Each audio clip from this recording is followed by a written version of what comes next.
We are live. Here's our agenda. Yay.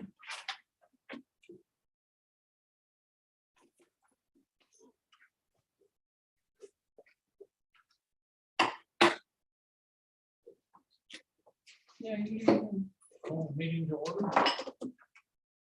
We have the roll call. Beth Campbell, here. Joan Cooley, Here. Mark Hayes, Present. Christina Minetti, She will be joining us. okay, and Glenn Speed. Here. Chair, you have quorum. Any changes to the agenda? Acceptance as is. No changes. Please. No change. Approval of the minutes. Everybody read the minutes.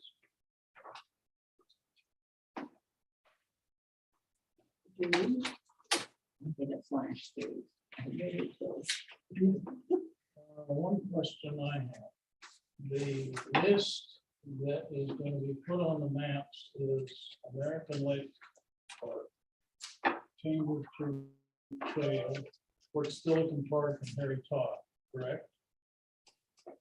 I don't know that we officially voted on it, Oh, okay. but I think that was the finalist list, yes. Yeah, well, it's a limited number rather than all six. Yes, Yeah, Okay. we don't need Yeah, this I think is close to the max for at least now, yes. unless it's gonna be a parks map. Mhm. I think that that's what the agreement was, Mhm. yes, that we were gonna limit it to Okay. the ones that have the most historic significance. Yes. Okay, that was my only question on minutes. Do I have a motion? I move to accept the minutes as they are. I second. So it's been moved and second to accept the minutes. All those in favor say aye. Aye. Okay, the minutes are approved. Aye. Any nays? No. Not so far, so. Go ahead and sign the minutes.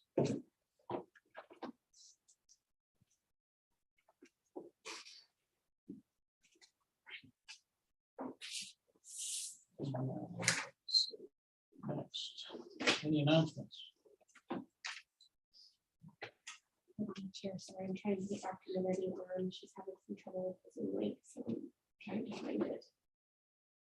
Different format. I don't have any announcement. No announcements, any public comments? No public that I see, so, Dr. May made it. okay, Yay. public hearings. Is that for the night or just our discussion? Public hearings coming up. Yes. There, okay, we got Christina. Hi, everybody.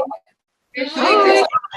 So I dug out an old link from like some previous link, and that one worked. So I don't know what's going on. Sorry to interrupt. Yay. That's good. We're glad you're here. I'm glad you guys are there. Okay, we were at public hearings. There's an entry for the Hopkins House termination.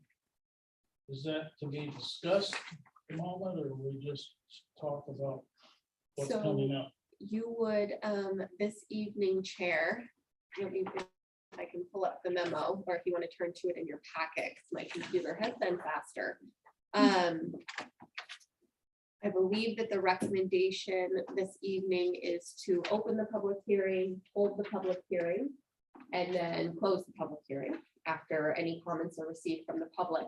And then the board will conduct its business and with a recommendation via motion to recommend approval or denial of the termination. I will say from our procedural requirements, we did provide notice in the newspaper as is required by code. And we did notify the applicant of the public hearing this evening. We did also notify them that their presence is not required, which it is not, and I do not see that anyone has joined in person or virtually Okay, yet. so we need to open the public hearing. Let's open the public hearing. Any comments that are coming forth, Let any me of the board? So for now, we would just be taking public testimony. I do not see any attendees virtual. And we have nobody in person. A comment that I have is that it's unfortunate that banks would balk at a designation. I do have some additional comments on that once we close the Okay. public hearing. I can provide information on. Okay. For that reason, my tendency would be to approve it. To Well, we gotta reluctantly, get done with the public part first, yeah, so. okay. Any Public, other we have no public- public. Any other comments? Anybody on the board? I don't think we get to comment yet, because we're not public. Okay. Not hearing any other public comments. Public comment period is closed. Okay, so let me get back here. So, Chair, to your point a few moments ago regarding it being unfortunate that the bank was having a difficult time refinancing, what I've learned, and I actually did have an opportunity to speak with their banker, is the firm is based out of California, but I hear that this is a pretty widespread issue. The problem was actually with the appraisal, and they had multiple appraisers come out, and there weren't any like properties for them to be able to get a good appraised value on the property. No comps. No comps, exactly. And so because of that, they weren't able to complete the appraisal, which wouldn't be as big of an issue for a new purchase from my understanding, but it is a very large issue for a refinance because the appraisal is very important in order to get, and in order to get the appraisal, you have to have comps. So because we have few Lakewood landmarks and there's not a lot of properties to offer comps on, and there is an assumed value with being a Lakewood landmark or an assumed, I guess, because there would be some type of barrier to having free access to the property, right? And I shared our code and said, you know, in reality, our code even allows for a Lakewood landmark to be demolished if the board approves it. And if we said, no, you cannot, then they could go through this process and get it terminated. So our requirements are not as restrictive as what you may find in other areas. However, they still said that they wouldn't be able to have any comps. They did say that if they became a community landmark, and there was no barrier whatsoever to them being able to, you know, move forward and do whatever they wanted with their property, then that likely wouldn't be an issue, but they couldn't guarantee it in this instance, and so they asked that we do move forward with the full termination. And I guess if this comes up again, another option will be to move back to community and suggest that and see if the appraisers are able to come back with comps. But that's what the holdup was with the refinance. Okay. Anybody else that wants to make a comment? I know the Hopkins house because I know the Hopkins. And it's such a unique, wonderful house. I hope, and with Mr. Hopkins' recent demise, I can certainly understand why his widow is not present tonight to stand on behalf of her proposal or her request, rather. I hate to see it declassified as a certified. I really do. However, I have to think of it as a property owner too.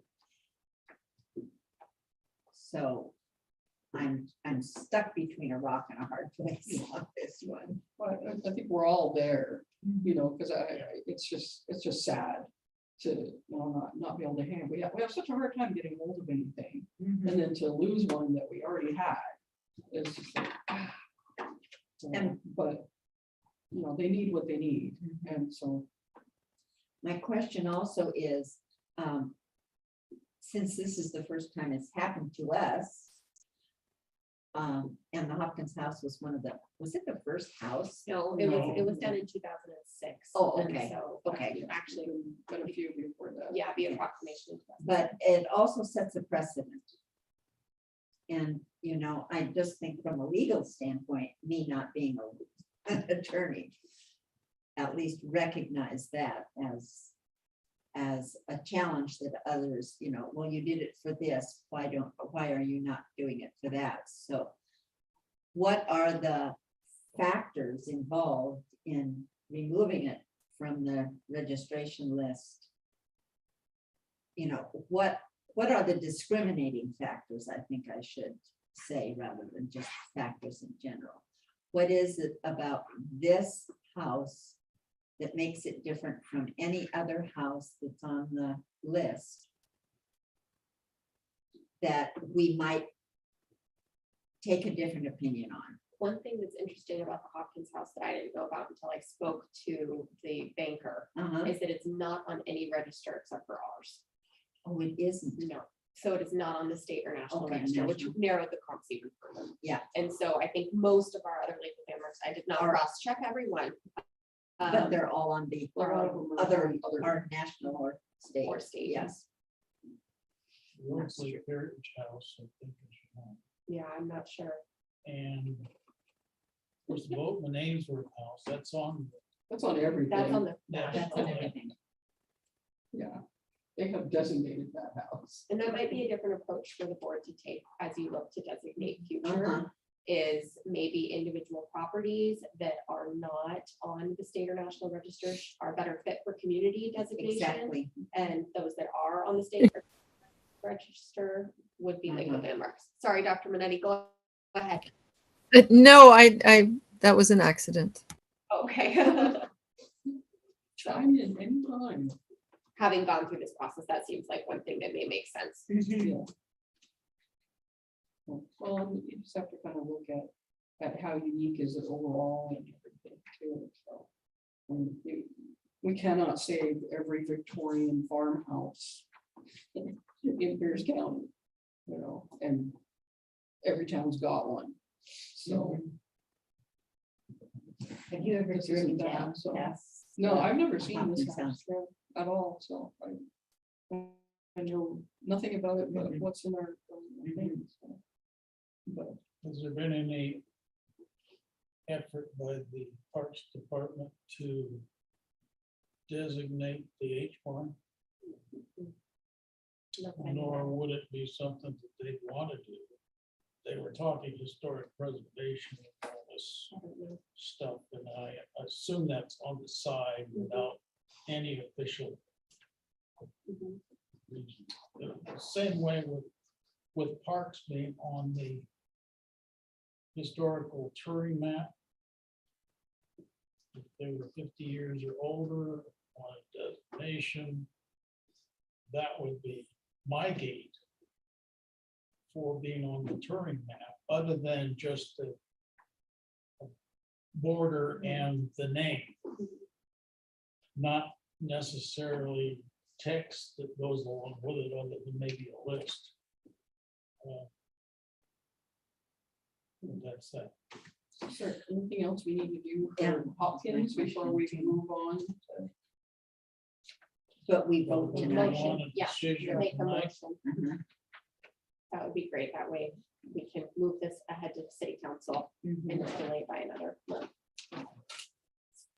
I'm sorry to interrupt, but when Ms. Brunel was explaining about her conversation with the bank, I didn't quite hear what they said, that if it was designated as a community landmark, then it would be different. What exactly did you say then? We have two different types of landmarks, which you know. So the community landmarks have no actual requirement to have a certificate of appropriateness prior to doing any type of construction activity. So they're really just honorary mentions.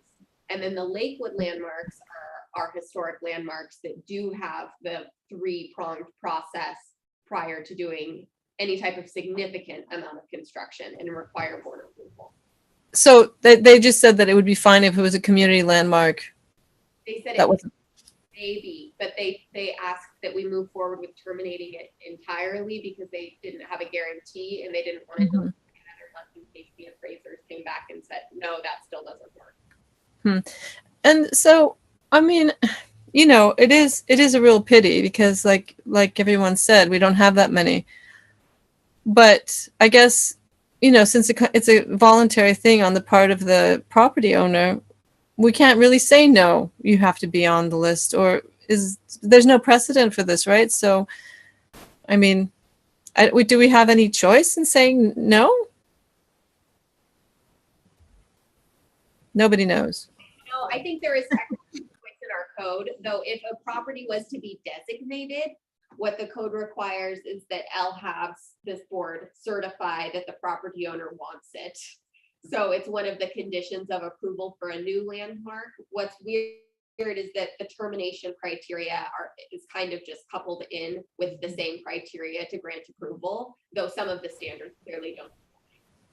Right. So it's not necessarily an exact requirement to terminate, and I wouldn't say that there is no option to deny, but ultimately the council will be looking, I'm sure, for the property owner's request as part of it. Right. So it seems like we don't really, our task today is kind of just pro forma, it would seem, right? I agree, yeah. Right. So, that brings us to the next point. I don't know about in America, other jurisdictions, but I suppose I could look into it. In Europe, certainly, like in England, when you buy a property, that it's listed, and that's simply how it is. It comes with the property. It's not like you have to ask for it, or maybe you do ask for it, but like if you have one, it's not like you can be on or off the list. That's just the way it is. So there's no way for us to just determine which buildings are of historic interest and should be preserved and then just keep them on the list. And if you buy that house, you just have to, if you don't want to deal with it, then you can go get some other house, right? Have you ever heard of any, other jurisdictions with similar regulations? Similar to those in England, that you list it, it's there, it's a historic house in Lakewood, and that's it. I know that there are more strict criteria even in our neighboring, like Tacoma, where they have entire districts that are designated as historic. Right, yeah. In that type of a situation, it would probably be more difficult to get removed from a district. But one point that was made earlier is that this structure isn't on a state or national register either. And I think right. National register, then you're not typically getting removed off of those registers, even though they are honorary. But once you become a local Lakewood landmark, or any local jurisdiction landmark, there are criteria imposed upon your structure. And we saw it in Seattle. There was a historic structure that was being, slated for demolition, and even in Tacoma, the large church. So it does seem that there is usually a path to have it demolished. Yeah, it seems to be a common problem in various fields. If you know what I mean. Maybe that's just the way it is in America. They just want to be able to raise a building no matter what it is. So I don't know. I suppose we could look around, but I don't know if there's much we can do about it. If I might say something, I think given the circumstances as I've heard him describe for this particular property, it would seem inappropriate to deny the need of the property owner. However, either formally or informally, maybe as part of the application process in the future or the designation process in the future, and even much more formally looking at any sort of revision into ordinance. When a regrettable situation arises, hopefully it will only happen once. Maybe there are some changes we could put in place, either formally or informally. That might be an item for future business. But my inclination is to let this case go forward and see what we can learn from it and perhaps make some changes in the future.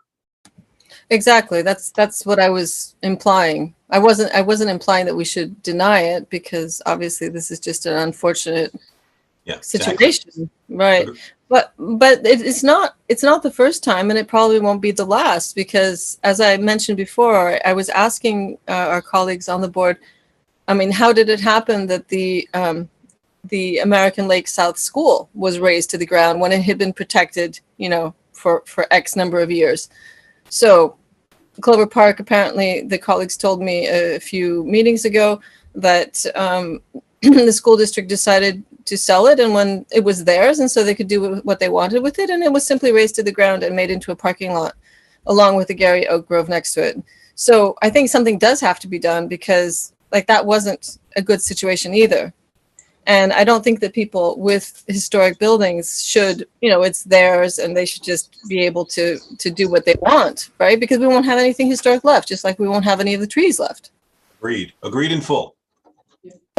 But we'll have to think creatively and do some research to see what the other options are.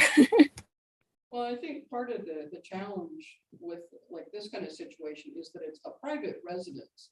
It's not something that's ever been publicly accessible anyways, unlike a school building or something where the public has always had access to it in some degree or another. And this is somebody's house, and so it's a whole different thing.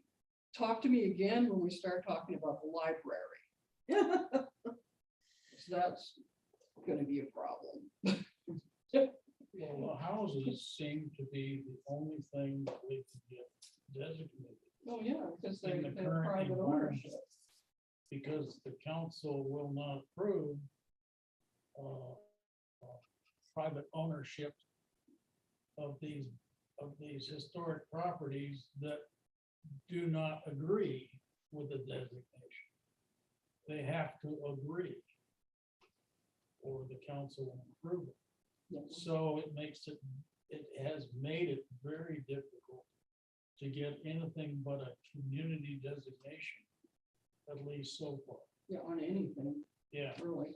the current property owner has to be interested enough to have it designated, like the boat and the Namesworth things. But then And find a buyer. Hopkins House, they came forward and said, we would like the designation. Woodbrook Club, all of our Lakewood Landmarks. Yeah. It's one of Yeah. your required findings when you make the recommendation to council. It's just the property. Well, we are in that spot is where we Yeah. are. And one of the challenges certainly is and has been ever since I've been on this advisory board, and it's been discussed annually, is a way of developing community interest in historic properties. Unless the community as a whole has a sense for the historic relevance of our buildings and our landscapes, there's no drumbeat to support designation or preservation first and designation. So it's a challenge for this advisory committee to keep on trucking. I think our touring map is one step in that direction. And the other thing I might say about the Hopkins house is that it is an amazingly beautiful setting. The beauty of that house is the interior, not the exterior. So being a private residence, it's never going to really be appreciated by our public.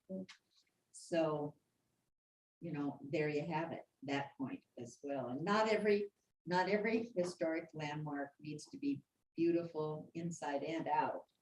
But this is pretty much, nondescript is definitely not my intent, but it doesn't stand out. Yeah, the exterior From the is more road, ordinary. let's say from the road, from the lakeside, probably, yes, but not from the road that even travels along it. Any other discussion on this subject? So I we move for need the to question. vote on yea or nay on the designation. Approving to terminate the designation Yeah, of the Hopkins house from the Lakewood Landmark Registry. I'm not gonna remember all of that. But I will move that we go ahead and terminate the historic designation of the Hopkins property as requested by the homeowner. I second. Okay, it's been moved and seconded to terminate the designation of the Hopkins house. I think we're all in agreement with this. I'd like to abstain.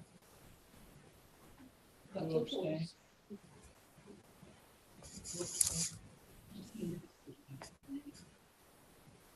Is that okay? Of What course, about yeah. Mark? I just can't bring myself to, I don't know, it just doesn't feel right to me, but I understand, I mean, I understand that it has to be done, but I would feel better if I didn't have to put my vote yay in there. My eyes with deep regret, but it is what it is. I vote aye, regrettably.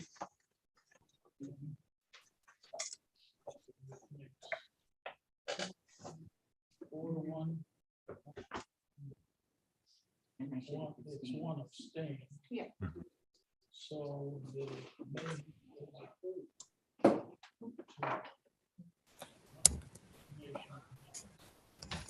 I belatedly have another question from Ms. Brunel about that before we move on. Can I ask still? Ms. Brunel, when you were talking to the bank, I mean, I guess I should have asked this before, but it didn't really occur to me. I mean, is it possible, did they talk to various banks? I mean, perhaps some other bank would have been more amenable? So when I spoke to this bank, they said that they had tried to work with multiple appraisers. That it was the appraiser, Right. the issue, and Oh, right. Yeah, Yeah, there's only but- so many of those in the area. I don't, yeah, I'm not sure. But that's where the conversation for that ended. I suggested it, certainly, you know, and they said we have worked with multiple appraisers, and because there's no comps, they can't get a value to be able to move forward with refinance. Right. Gosh, it seems such a pity. I mean, one doesn't want it to happen again, but I don't see how it's, well, we'll have to think about it, investigate a bit. Can't get redesignated whenever somebody else has that property. Or made into a community landmark. Yeah, Right. Okay, well, thank you. Was the appraisal for remodel or? was No, it- it was just a refinance. Just a refinance. Okay, sorry. they're trying to do a reverse mortgage. Oh, yes. Yeah. I can see that. So, Okay, moving on, number 5. Reports by the historic preservation officer staff. Driving tour map. Okay, first thing for the driving tour map, I have reached out a couple of times to the Nisqually tribe, and I have not received another response. Really? And so I think that my contact, something may have taken place. I will continue to reach out. And I also, but if anyone on the board has a really good contact to reach out to, I would be happy to make multiple efforts. And I also have engaged with Barry Dodsworth for some additional contact information. My next door neighbor may have. Okay. So that would be great, but this individual was very active with me a couple weeks ago, so lots of things have happened, and I certainly don't want to discount those conversations, but I have not made additional contacts since the last meeting. And then, so that's the big drive-in tour map update, is my limited contact with the Nisqually tribe. Okay, is the rest of the map updates. They've all been sent to the designer, and so if we were to move forward with this, just that portion of the update we certainly could, though the city manager and city council are very interested in having some additional cultural heritage incorporated, including the Chinese cultural heritage and the Nisqually cultural heritage. So the hope is that we make those contacts before. There is an effort by some people about the Chinese expulsion through the Lakeview train station, and I'm getting ready to put together a historic marker on the Lakeview station with information on the plaque about the Chinese expulsion in 1887. I've got a pretty good sized write-up on it. Can't fit on the plaque. I'll do the best to try and cover. See, we'll have to do The a broad- QR code on your plaque. Yeah, we might want to Yeah. look at it in a timeline, but we're hoping that they're able to provide us with additional information as well for the timeline.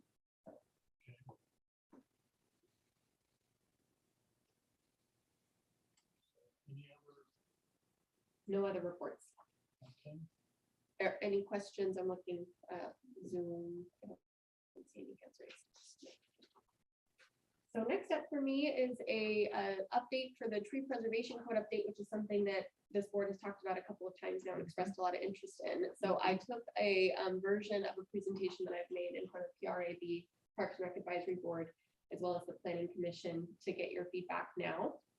And as the memo wrote in, right now is a good time for the board to start considering more involvement, because one of the ad hoc committee recommendations, which we will get into a little bit more here in a moment, was to develop a heritage tree program. And that's something that the board has expressed interest in the past in different formats, whether it be specific to just trees or to other natural landscapes. And so I thought that now would be a good opportunity. The Planning Commission has scheduled their public hearing to be July 6th. And so we have this meeting and one additional meeting prior to that public hearing date, if the board collectively wanted to come together with comments, or if individually the board members wanted to make comments. And I'll get into more of the details on all of But that. Oh, sorry, I was just gonna say the planning commission hearing is July 6th. I thought the planning commission was having their hearing like next week, and then the city council's having their public hearing July 6th. No, Planning Commission hearing will be July 6th, and we're sending out a postcard actually to every property owner starting next week. So the comment period will end, the comment period for virtual comments will end June 30th. And then in-person testimony or virtual testimony, it will also be a hybrid meeting like all of our meetings, will be on July 6th. And so when is the city council public comment? Public hearing. It hasn't been advertised yet, so we don't know. It'll be after the Planning Commission makes their recommendation, and then we have to get on the city council agenda, and we have to kind of judge how many meetings it's going to take for them to be able to move through the process, which is what happened at the Planning Commission meeting. They've requested additional time to review. Right, I was gonna say, because I thought I saw someplace that was supposed to, I was already, getting ready to like attend next week, and Yeah, the dates are not very fluid. The dates are fluid enough to the point that we have okay. in advance, where we have to notice a hearing, right? 2 weeks, so for sure, 2 weeks in advance, public hearings are scheduled. We decided the July 6th for the Planning Commission public hearing because we wanted to have that larger comment period. Right. No, that's good, because I thought it was kind of a short period of time. So good you told me. Thank you. Yeah, and let me just pull up this presentation and I'll go over kind of a background of how we got here and where we're going. Dr. Minetti and Mark, can you both see this presentation? Yep, perfect. I'm gonna minimize you a little bit, so hopefully I'll see your hand, but feel free to just start talking if you have a question so that we don't miss anything, Yeah. because you're a small little cube right now. Okay. So just as an outline, I'm going to go over some background, a really brief existing code overview, but if you have any questions on some of the nuances of the code, I'm happy to answer them. Identification of critical issues, report from the ad hoc committee, and next steps. So generally what's happened so far is middle of last year, the city council directed the city manager to move forward with amending the city's tree preservation code. The city council initially set a goal to complete this update by August 2022. This goal date has not officially changed, so realistically, I think we're probably looking at September 2022, possibly that first meeting, but still summer 2022. So between September of last year and this January, the city council worked with city staff as well as a company called Burke Consulting to do an analysis of our existing code, identify some gaps, and they ended up hiring Burke Consulting and a subcontractor through Burke called Planet Geo, who do a lot of urban forestry programs, the implementation and creation of urban forestry programs throughout the country. And they also moved in December to create a formal ad hoc committee. And this ad hoc committee was charged with reviewing the code and making recommendations to city council on potential changes or areas of focus that they'd like to see a revised code take shape over. So between March and May, so in the last 2 months, the ad hoc committee was appointed and met a total of 7 times. So that was a pretty significant amount of these volunteers' times. Each meeting was about an hour and a half to 2 hours long. And we also hosted a tree talk. We sponsored a public survey. And then in May, the Planning Commission began the review, and we just updated the project website to cityoflakewood.us/trees, which I can send out to everybody. And that's where we will continue to post information on public participation and different outreach efforts as we move forward. So one of the big issues that came out, and actually it might be easier for me to start with this identification of critical issues, is that over time, we've heard more and more feedback about some concerns with the way that the current code is written. The current code was adopted in 2020. Prior to 2020, some different regulations applied. Most of the ones that are raising the most concern today existed prior to, though not all. Today we have exemptions for industrial and single family residential that cause a lot of concern. Oak tree preservation has become a top priority. Sensitive areas are not well defined, and we do have a requirement in the tree preservation code that trees in sensitive areas be preserved, yet sensitive areas is not defined anywhere in the municipal code, so it becomes very difficult for us to administer.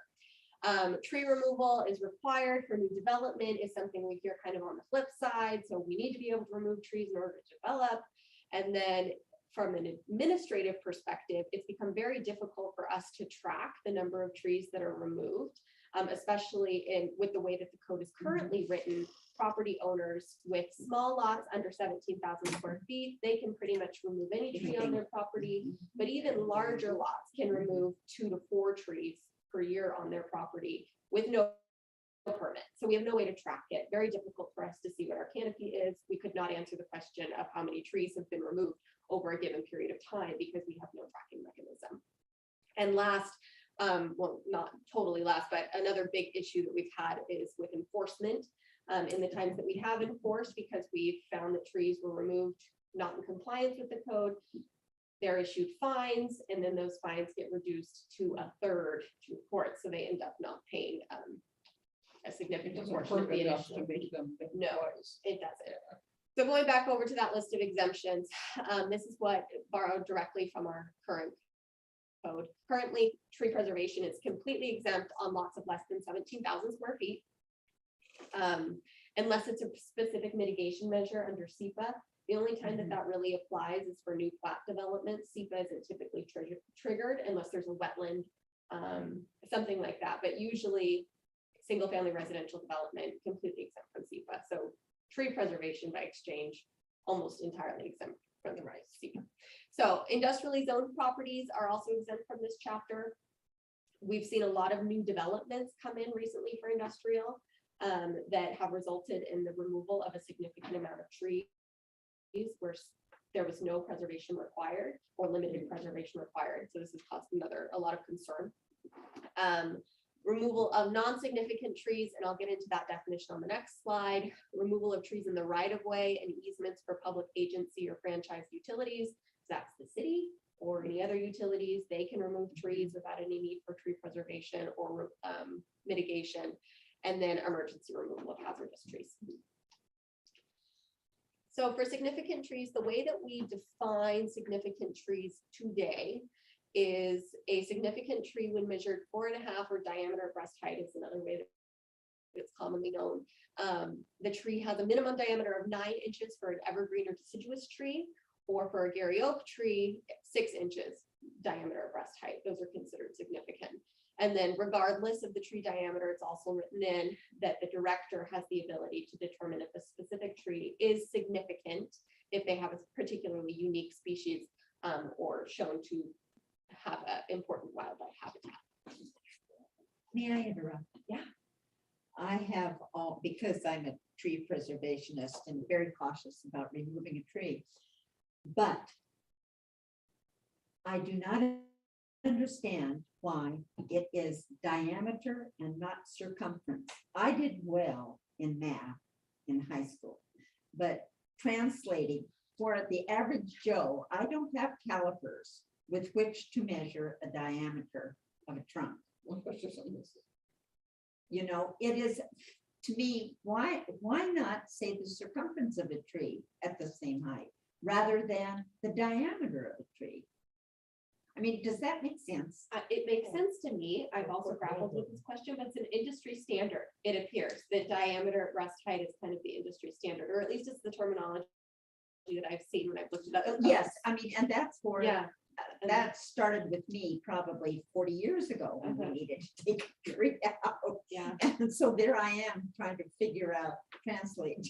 They really want to make So- our third grade math work. for Yes, us. I need it. And That's what you have an Anyway. arborist for. yeah. They should have the big calipers. Anyway, I'm sorry to interrupt, but No, I that's just, okay. that is the question, but once you tell me that that's what is used throughout the industry, quote unquote, I will accept it. I have a, Go ahead, Mark. hang on, let me start my video. Far be it for me to bring in a little ecological insight here. I think it's important, and again, I don't know if there's going to be some revisitation to what significant, what the parameters or criteria for that are, but when you're talking about microbiomes or important habitats, it's important to distinguish between native and non-native trees. You know, native trees, very good for habitat restoration and maintaining, you know, environments that are great for animals and our plants and the soil profile and the watershed and so forth. Non-native trees, that's another distinction I might ask us to think about, or ask the group to think about going forward. So that's just another thought. Just ecologically speaking, native species are always preferred to non-native. I don't know if, what was the language on the previous slide we saw? Uniqueness. Yeah, no, it says evergreen and deciduous, and this is certainly an area that the Well, committee made some recommendations on, and that the board okay. made additional Okay. recommendations. But a very key, again, this is just kind of professionally from my work background, you know, a very key indicator here in terms of what stays and what goes is whether something is native or non-native. I'm just putting that out there. So. I agree with you Yeah. 1000%, Mark. Right, Thank right. you very much for that. So just one last slide on the existing code overview, and then again, if you have any additional questions, I'm happy to answer them regarding our existing code. For mitigation right now, we have generally 3 options: on-site replacement, off-site replacement, and then what we call our tree mitigation fund or the city tree fund. All of these are based on a 2-to-1 ratio. So when a tree is removed, we take the diameter of breast height, we multiply it by 2, and then the minimum replacement size, that's the size that's codified is 3 inches. So we would do a quick math problem where we'd multiply the total number of inches diameter at breast height, multiply it by 2, divide it by 3, and then that would be the number of replacement trees. Or, so on-site, off-site replacement, an applicant could come forward and say, I can't do it, but my neighbor would love some more trees, and I'm gonna put all of my, you know, replacement trees on my neighbor's property. That's another option. Or they can pay into the city tree fund, at which point we take that total number of replacement trees, multiply it by 400, which is in our fee schedule for the cost per replacement tree, and then have those folks pay into the city tree fund. And then I gave a quick example for if Mr. Buer, he's our director, so I picked on him on this slide, wanted to remove a 20-inch fir tree on his lot, and he exceeded the maximum number of trees that could be removed. He'd be looking at 13 replacement trees, or roughly $5,200 in mitigation fees, or a combination. It doesn't have to be all one or the other. Okay. So the identification of critical issues, we already went over this, and which led to the formation of this ad hoc committee. The ad hoc committee, as I mentioned, met a total of 7 times. And at the end of the day, we're going to go through all of their specific recommendations, but a lot of the conversation focused on these general areas. They felt very strongly that something needed to change with exemptions, that they wanted to see additional incentives, that they wanted to see more enforcement, and that they wanted to really emphasize protection and preservation of our existing canopy, as well as seeing it even expanded more. So certainly not on the side of looking to have less canopy. Yes. So looking at the recommendations, the way that we've structured it was we presented 12 key issues and gave them some options on all of the different key issues. And the first issue was around canopy goal. And on this specific instance, I did give some background information because this is a new way of looking at tree preservation here in the city. It is becoming more of an industry standard. We're seeing this in other areas. It's actually something right now, Association of Washington Cities and the Municipal Research Center is putting more emphasis on having cities look at tree canopy rather than individual stems. And it has to do with heating and cooling effects, carbon emissions, really ties largely in with the conversation regarding climate change, as well as climate equity. And canopy coverage has, for example, been shown naturally. We all experience this in our own backyards with trees. Shade trees make the earth cooler. And so you tend to have higher temperatures in areas with less canopy. So industry standard is 40% gets you what's called a tree equity score, of a favorable tree equity score. So the tree ad hoc committee made a recommendation that by 2040, we have a citywide canopy goal of 40%, and that's across all zoning districts. Today, our citywide canopy is about 26%, but it's lower in some zoning districts. And it's lower in the zoning districts that we see higher rates of poverty, higher BIPOC populations, and higher rates of unemployment. What about industrial? It would also apply to industrial zones.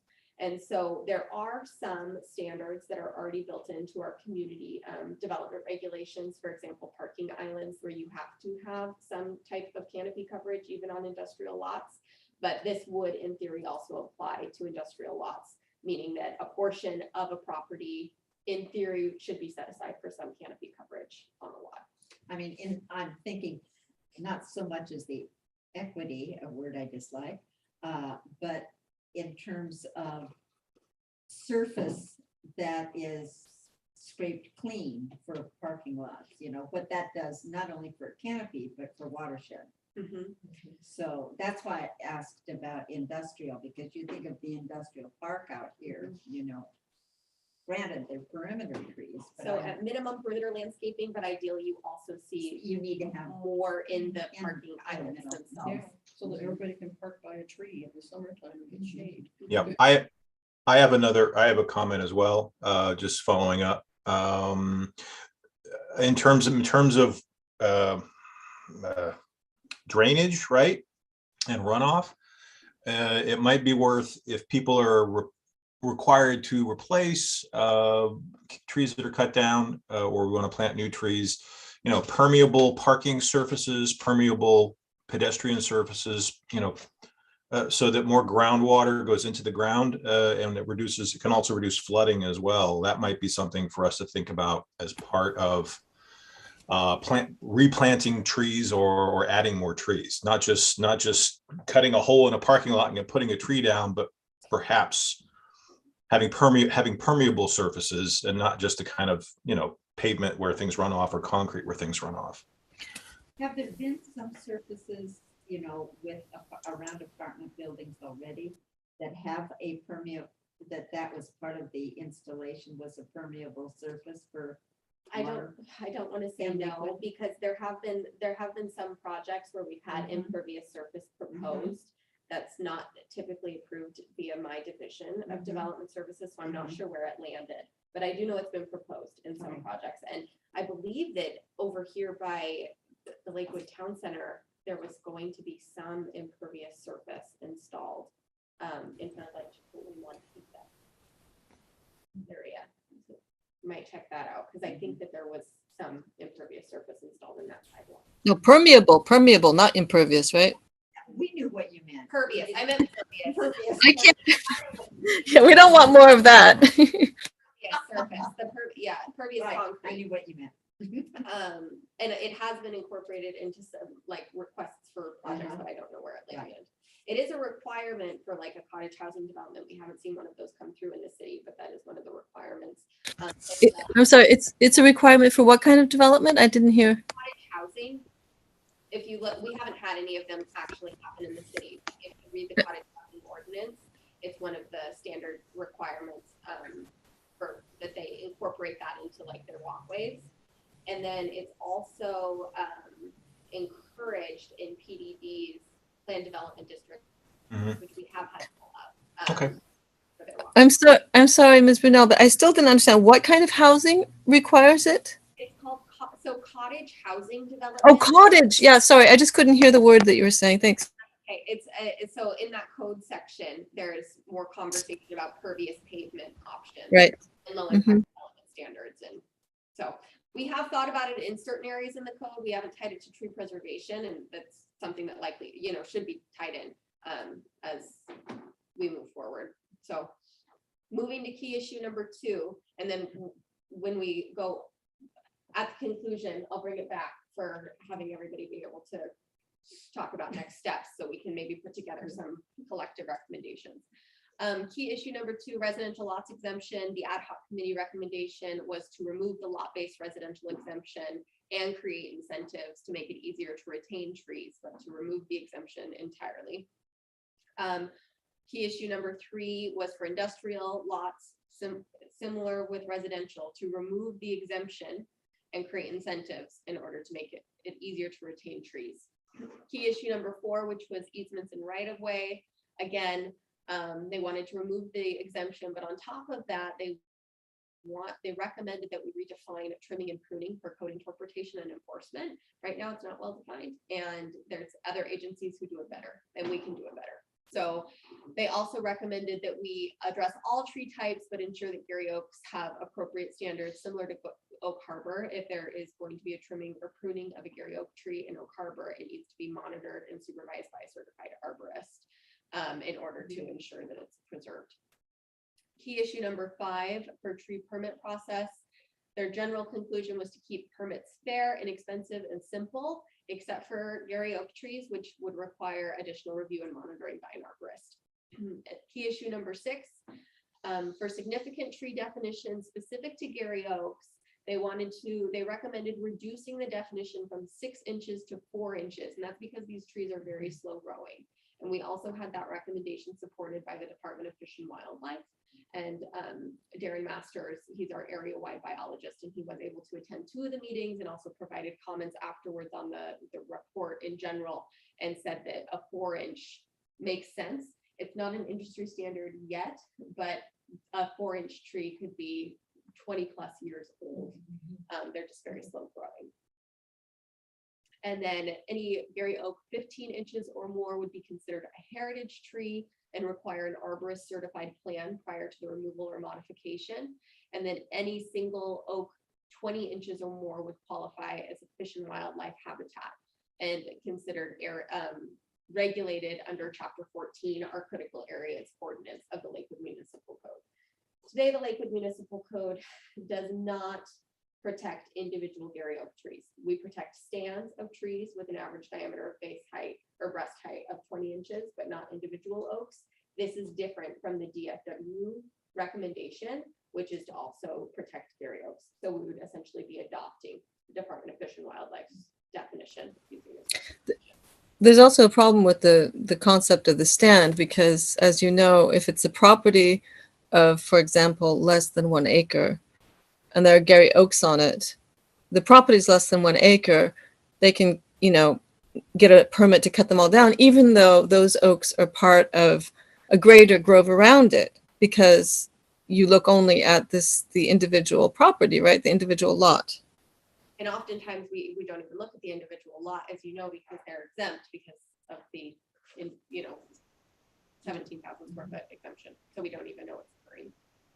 Or slightly less than an acre, it wouldn't be exempt. So whatever it is, whether it's small or bigger, people are just looking at the isolated lot rather than the larger grove that surrounds it, which is also a problem. And I don't think that was brought up exactly. So probably we have to mention that as well. For key issue number 7, and I highlighted that because I thought of all of these issues, this would be one that the board may be able to come up with some collective recommendations on, is a heritage or historical tree program. And the recommendation from the ad hoc committee was that the city develop a program and to recognize valuable or irreplaceable trees and offer incentives for property owners to participate.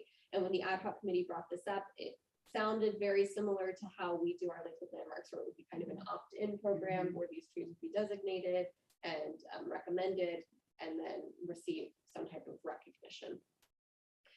Key issue 8, there's only 4 more, was the permitting process. They wanted to keep it fair and expensive and simple, except for in the case of Gary Oaks, where they would like to see some type of arborist review and monitoring.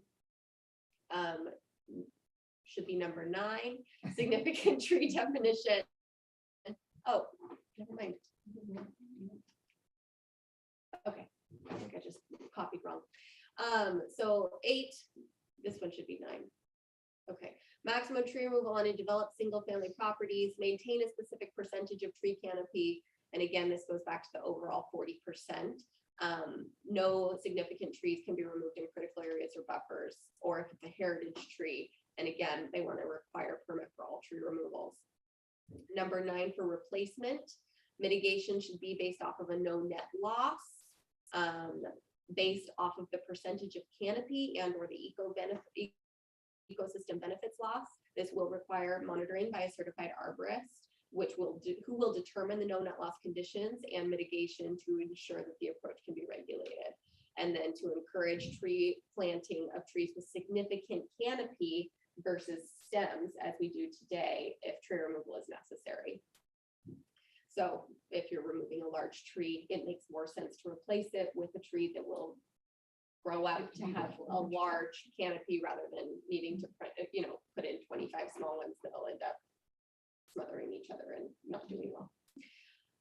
Key issue 10, city tree fund, allow for the city to use tree permit fees and penalties to go into the fund, as well as add a specific funding purpose to include the restoration and enhancement of native trees like Gary Oaks on public lands, private tree tracts, critical area buffers, and lands with conservation easements. And then last 2, 11, for violations and enforcements, they would like to generally establish a free or low cost permit to make the compliance an easy path, and then provide clear direction on permitting. And then also clear direction on denying a permit, which we do not currently have, as well as increased penalties for non-compliance. One example was triple penalties, which is what you see in Seattle. They actually triple the cost of what the permit fee would have been if you're found to have removed it with maliciously.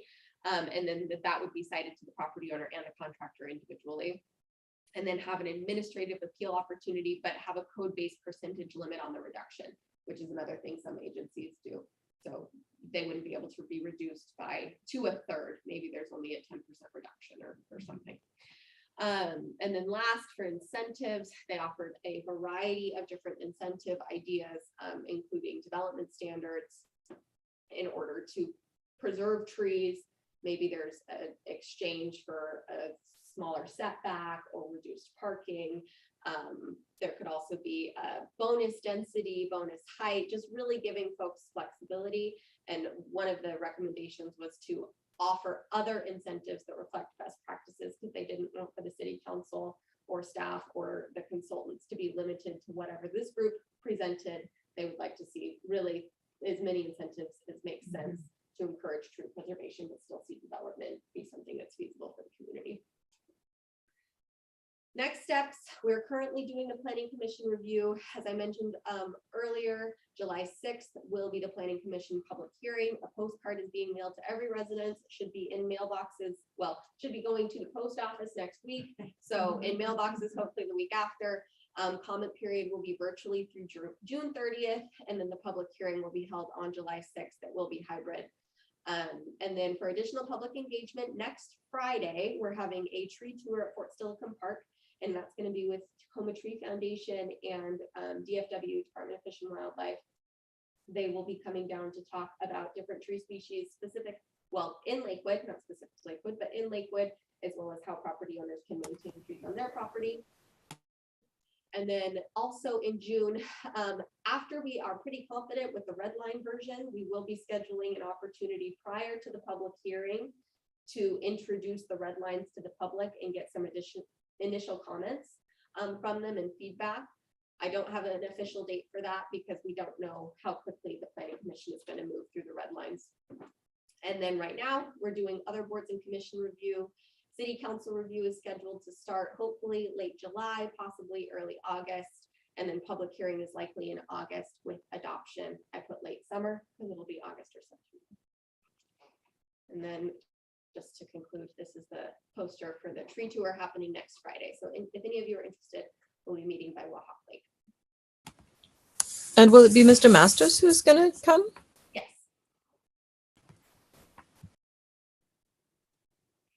That concludes my presentation. Wow. Question. Of course, I have a question. I hear no mention of riparian zones in that ordinance. And the trees that are present in those areas. Riparian zones are already protected under the Shoreline Master Program and our critical areas. Okay. Does that coverage include the version as Mark said, and I hadn't even thought of this in my stupid past, of native versus non-native in that area?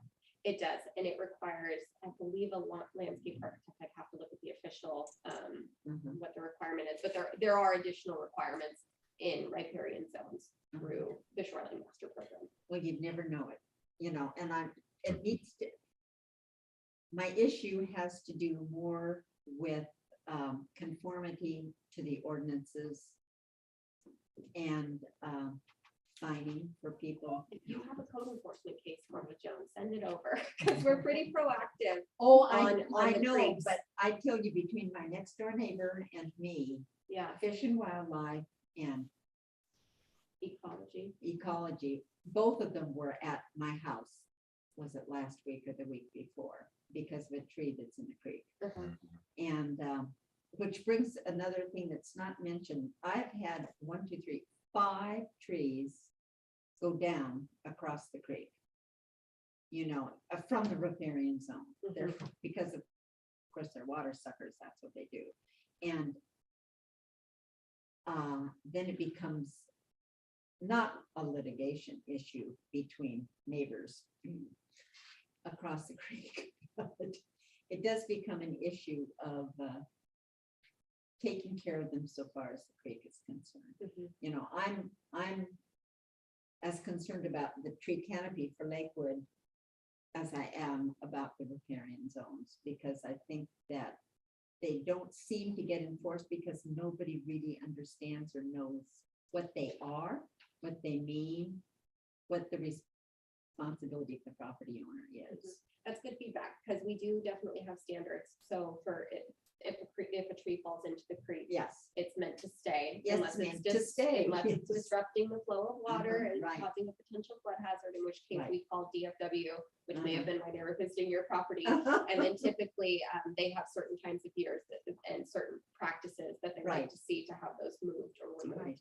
And I didn't know if it's just because my neighbor and I are not, she much more than I, are always talking to somebody about this issue of trees and creek.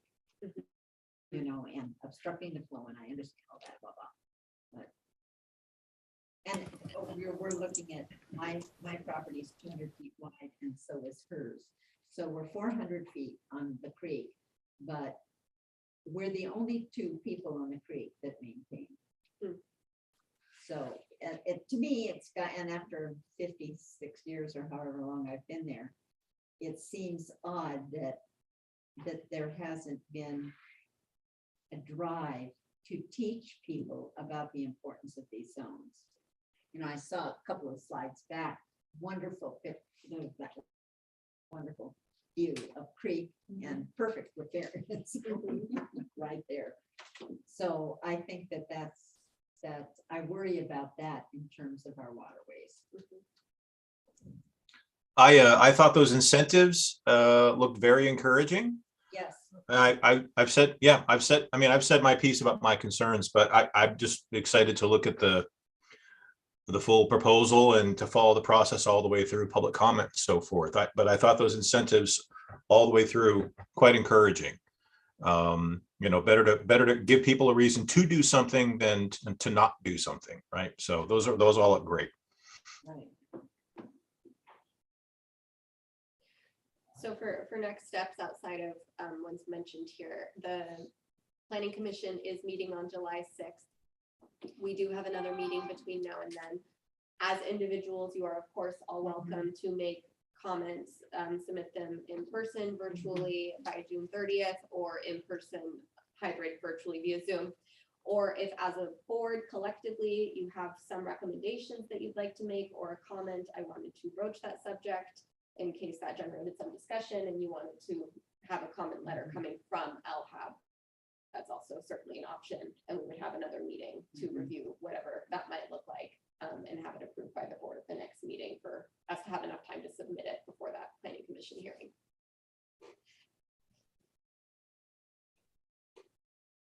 Is there a process, you know, as I think about the creeks and the lakes, is there a process, or have we, the collective we, come up with a way to directly reach out to homeowners on our waterways?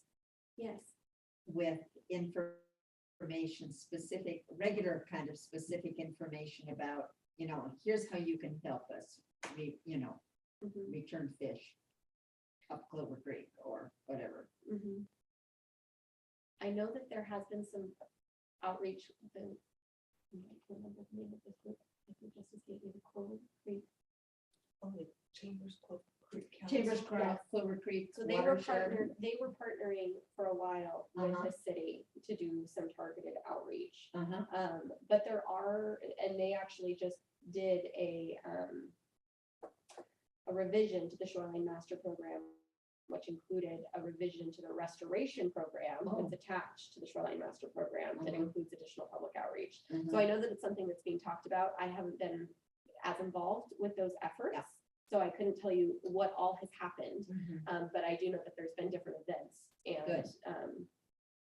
I'm not sure in terms of mailing. The last mailing that I know that went to all Creek property owners was like insurance requirements, so that's not what you're referring to. No, I'm on But I the know high we have side. all of the property owners' addresses. We had to send those notices. Right, So okay, great. Is this Crystal Kyler and her group with the Chambers Creek watershed board? I know of Al Schmauder. Al Schmauder. Yeah, absolutely. Okay, that's the group. Okay, yeah, good people. Good people. I had a question also on this topic before we move on. I was wondering, Ms. Brunel, do you happen to know why the city stopped funding the Pierce Conservation District lake monitoring in Lakewood? I saw a mention of this, when you were discussing the budget things, and I was wondering if there was a reason for that. I don't have any information on that. Pulp usage. Okay. The works director would have some information on that. Public Works. Okay, thanks. What kind of lake monitoring? You mean in water quality or height of, how high leaks are running? Interesting. Oil.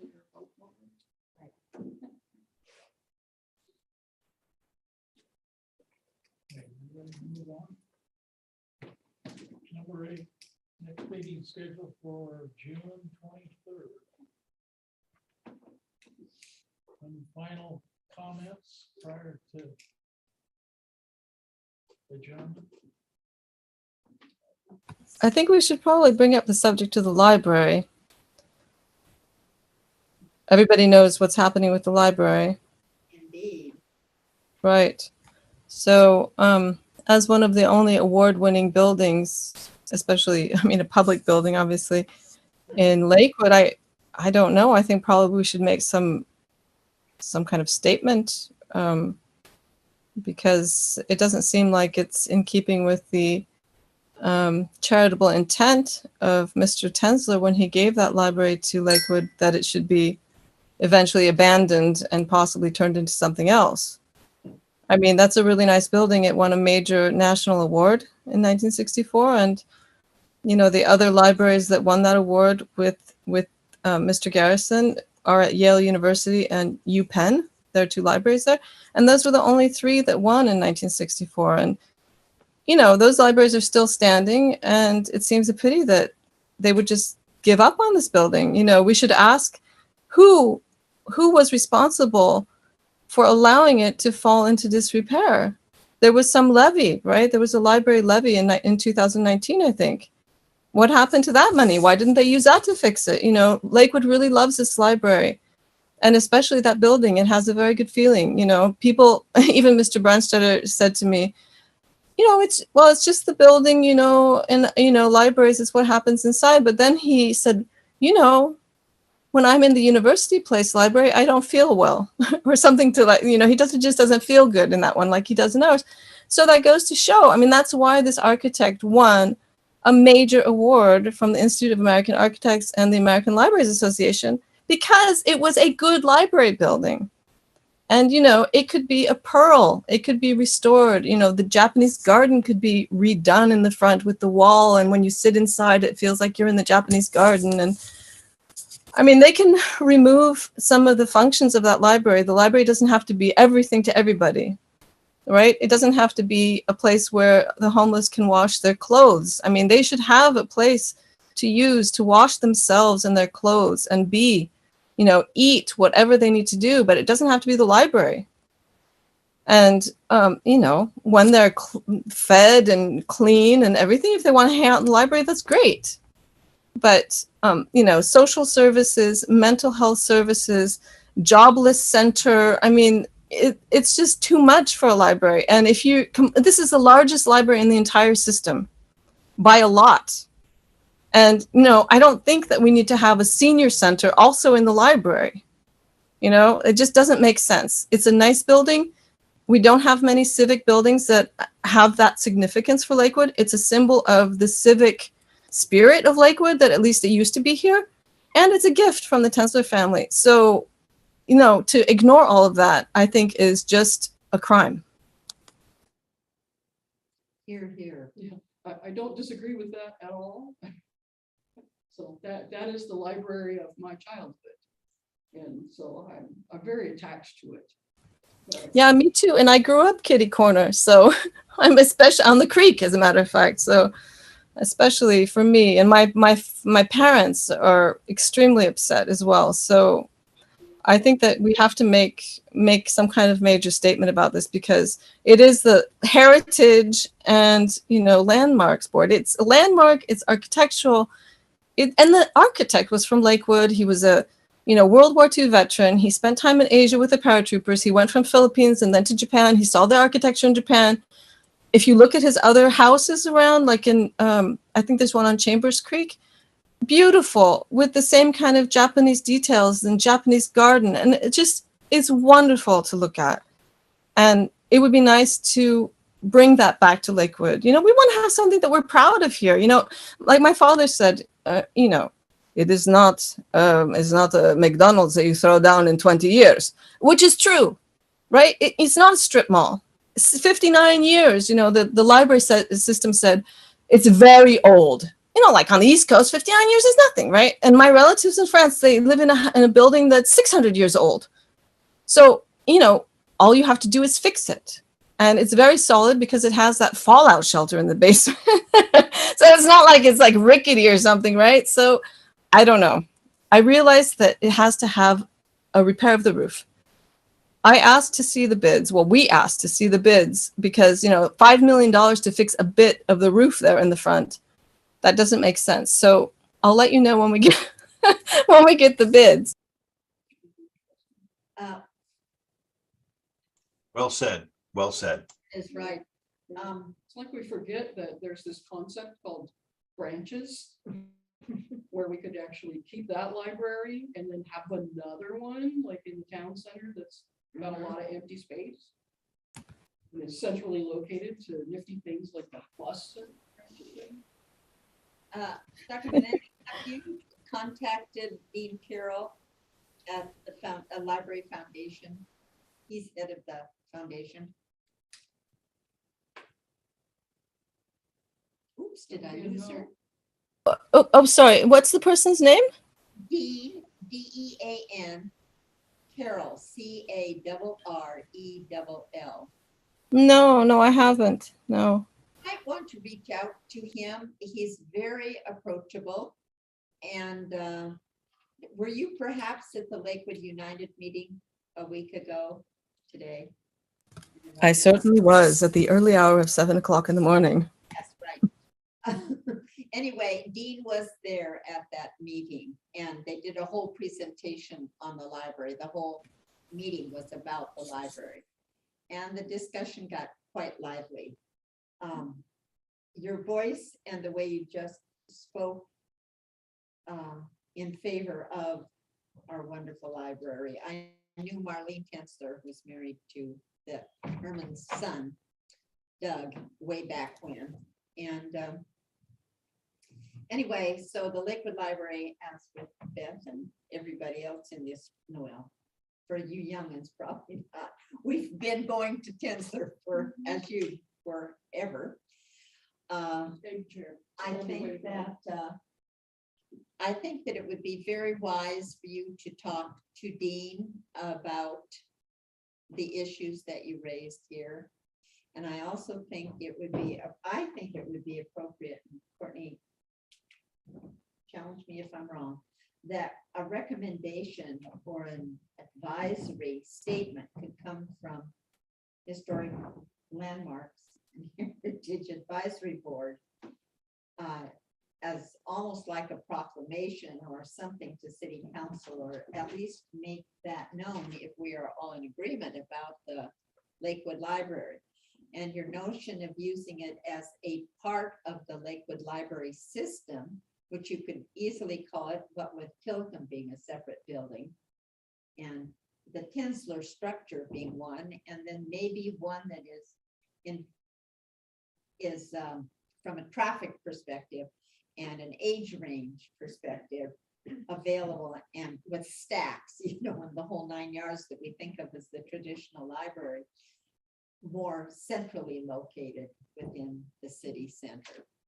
So, and that's, it's a beautiful piece of property. If they were gonna do, multi-branches in downtown Lakewood, I think it would be awesome to keep the Tensler Library as a children and youth specific area, and I think they just need more let all space those than that. kids. Yeah, but they're gonna need more room.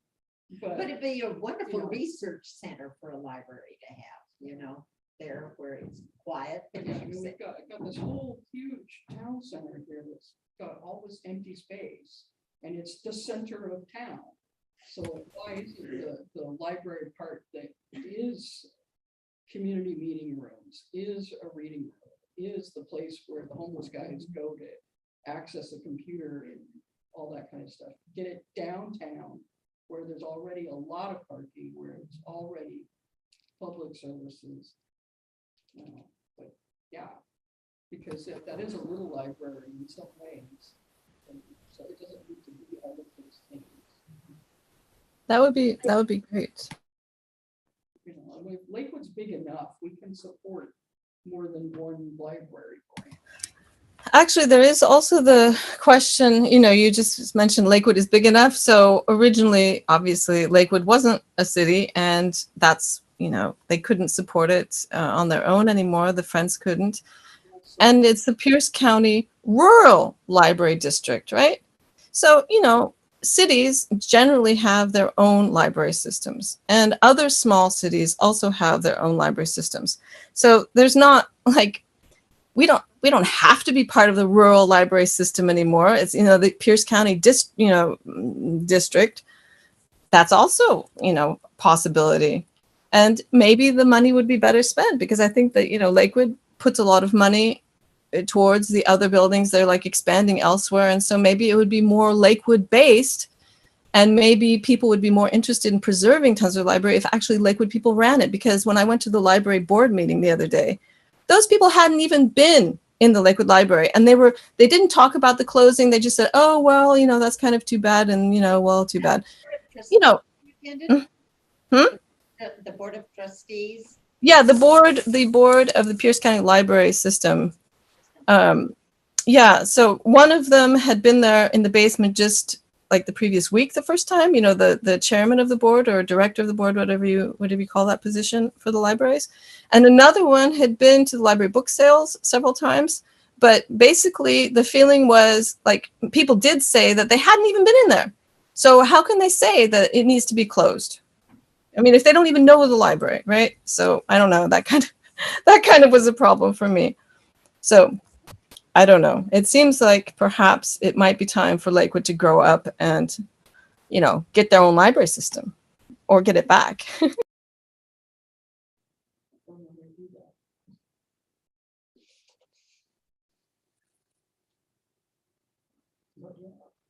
All right. Any other comments that we receive here?